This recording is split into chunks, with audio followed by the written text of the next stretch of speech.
Ravi de vous retrouver pour ce nouveau numéro du Dessous des cartes. Aujourd'hui, nous démarrons cette émission à Shenzhen, ville chinoise dont Pékin aime à faire la vitrine de sa nouvelle grande spécialité, les Smart Cities, ou villes intelligentes qui, grâce à la 5G, transformeraient la vie des habitants en véritable paradis.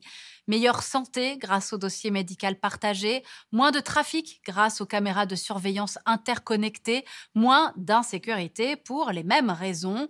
Le tout, bien sûr, au prix d'une surveillance généralisée et de ce qu'on appelle la reconnaissance faciale. La 5G est au cœur de la stratégie chinoise des Smart Cities qu'elle vante au monde entier.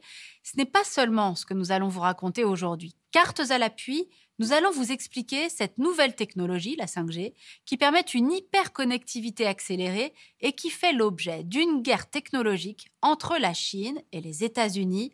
La 5G, une guerre qui nous concerne car elle oblige le reste du monde, chaque pays, à se positionner. Et cette histoire, vous allez le voir, elle part bien sûr de notre addiction au téléphone portable. Nous voici en 1983. Le géant américain Motorola présente le premier téléphone mobile, un objet de luxe. En 1990, les Européens inventent la norme GSM, la 2G, base de la révolution du portable, vite copiée en Asie. En 2000, la 3G mène au smartphone, l'ordinateur de poche. En 2009, la 4G multiplie par 50 la rapidité de transmission. Le nombre de portables explose. Aujourd'hui, on compte plus d'un abonnement mobile par habitant de la planète, de quoi faire la fortune des géants de la Silicon Valley comme Apple, leader des smartphones aux États-Unis et troisième en Europe, du coréen Samsung, premier en Europe et deuxième aux États-Unis, ou du chinois Huawei, leader sur son propre marché et deuxième en Europe, et acteur clé de cette histoire, nous y reviendrons. Ces standards technologiques étaient jusqu'ici créés, imposés par l'Occident et surtout par les États-Unis, leur permettant de contrôler au passage la plupart des communications mondiales via leur agence de renseignement électronique, la NSA, et leurs alliés des Five Eyes, Canada, Royaume-Uni, Australie, Nouvelle-Zélande. Alors venons-en à la 5G. Elle promet d'être 10 fois plus puissante que la 4G.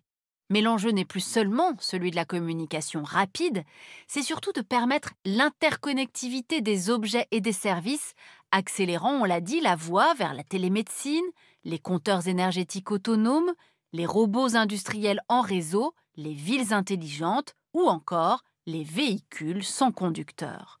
Eh bien, pour la première fois, ce standard est en train d'être écrit et dominé non pas par l'Occident, mais par un groupe chinois, Huawei, entreprise privée en symbiose avec le régime. Dans son plan Made in China 2025, le pouvoir chinois dit en effet vouloir dépasser l'Occident d'ici à 2049 au plus tard, dans les secteurs stratégiques des batteries électriques, de l'intelligence artificielle et de la fameuse 5G. De quoi asseoir son leadership mondial. Pour réaliser ce rêve chinois, l'acteur clé est donc Huawei. Le groupe est né à Shenzhen, où nous étions pour démarrer cette émission, la Silicon Valley chinoise près de Hong Kong. Voici son quartier général, d'où le groupe gère ses 194 000 employés dans 170 pays. Huawei a été créé en 1987 par Ren Zhangfei, ex-ingénieur de l'armée populaire chinoise avec 14 employés. Très aidée par les banques de l'État, l'entreprise va grossir en équipant le pays en réseau télécom civil et militaire et en portable pour les 1,3 milliard de Chinois. Et puis Huawei va s'internationaliser. Regardez cette photo du dernier sommet sino-russe en juin 2019. Ce jour-là a été signé un accord invitant Huawei à développer la 5G en Russie. Poussé par Pékin, Huawei est aussi actif en Indonésie, Arabie Saoudite, Turquie, Mexique, Afrique du Sud, Suisse, Europe du Sud et de l'Est, sans compter des réseaux 5G testés un peu partout dans le monde. En 2019, Huawei devient le premier groupe d'électronique mondial en chiffre d'affaires, 122 milliards de dollars, devant Samsung et Apple. Il détient 29% du marché mondial, 34% en Amérique latine et 43% en Asie-Pacifique. Une expansion inacceptable pour Washington. Question de sécurité. Les États-Unis craignant que ce matériel made in China ne facilite l'espionnage et d'éventuelles cyberattaques chinoises. Question commerciale aussi. aucun grand groupe de télécom américain comme AT&T et Verizon ne maîtrisant toute la technologie de la 5G.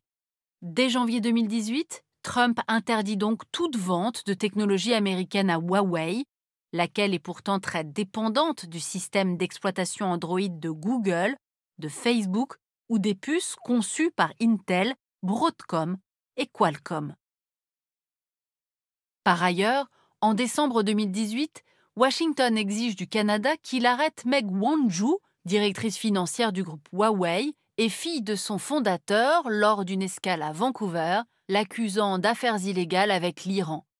En représailles, Pékin a procédé à l'arrestation puis emprisonné 2 Canadiens travaillant en Chine.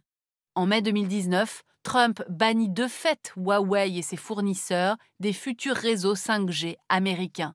Dans la guerre froide sino-américaine, le protectionnisme technologique a rejoint l'affrontement commercial et les tensions militaires en mer de Chine. On l'aura compris, le conflit entre la Chine et les États-Unis fait rage, chacun accusant l'autre d'espionnage, Washington soulignant la différence entre État démocratique et État autoritaire pour traiter les données personnelles. Bref, la lutte pour la souveraineté technologique s'annonce sans merci, contraignant, on va le voir, chaque pays du monde à choisir son camp. Dès les annonces de Trump demandant le boycott de Huawei, certains alliés historiques des États-Unis, Australie, Nouvelle-Zélande, Japon, Taïwan, ont interdit le groupe chinois.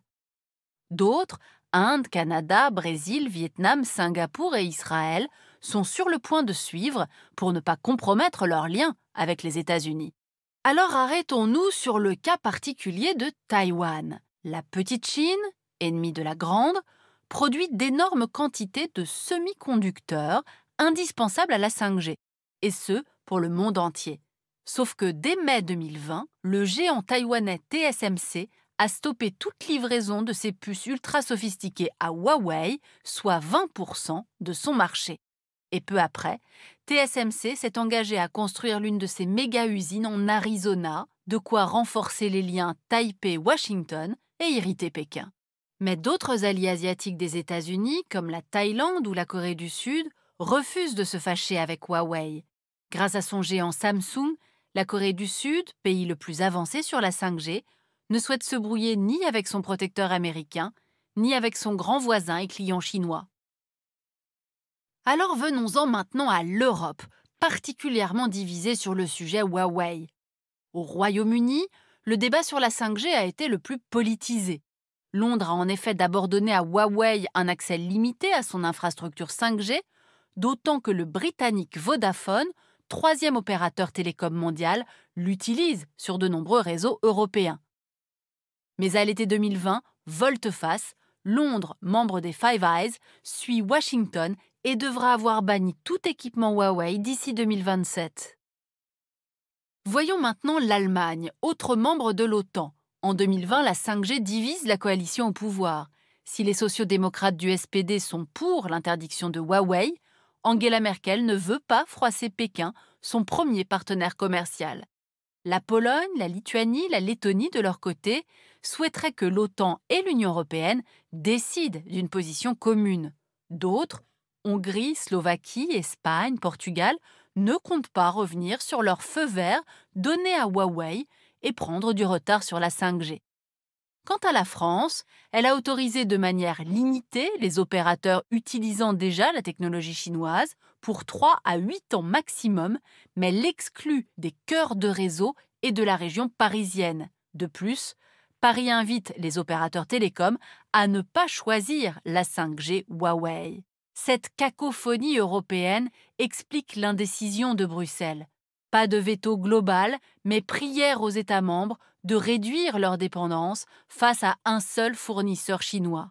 En parallèle, l'Union européenne hésite encore à se lancer à fond derrière les 2 champions européens de la 5G, le suédois Ericsson et le finlandais Nokia. Ericsson, 2e du marché mondial de la 5G avec 27%, profite bien sûr de la guerre actuelle, gagnant des marchés en Allemagne, au Royaume-Uni ou au Canada contre les Chinois. Nokia se positionne en 3e place avec près de 19% du marché. Mais l'Europe devra faire plus pour les soutenir face aux géants chinois, car à eux deux, Ericsson et Nokia investissent chaque année moins que Huawei en recherche et développement. Huawei qui reste le premier dépositaire mondial de brevets 5G. Bref, la bataille est lancée et elle sera longue, d'autant que Pékin dirige actuellement l'Union internationale des télécommunications de l'ONU qui impose les standards de demain. Et au Moyen-Orient et en Afrique, elle continue de soutenir son champion, Huawei. Éthiopie, Angola, Nigeria, Mali, RDC. Entre 2000 et 2017, le groupe chinois a déjà signé 47 projets de développement en 5G sur ce continent très demandeur de technologie.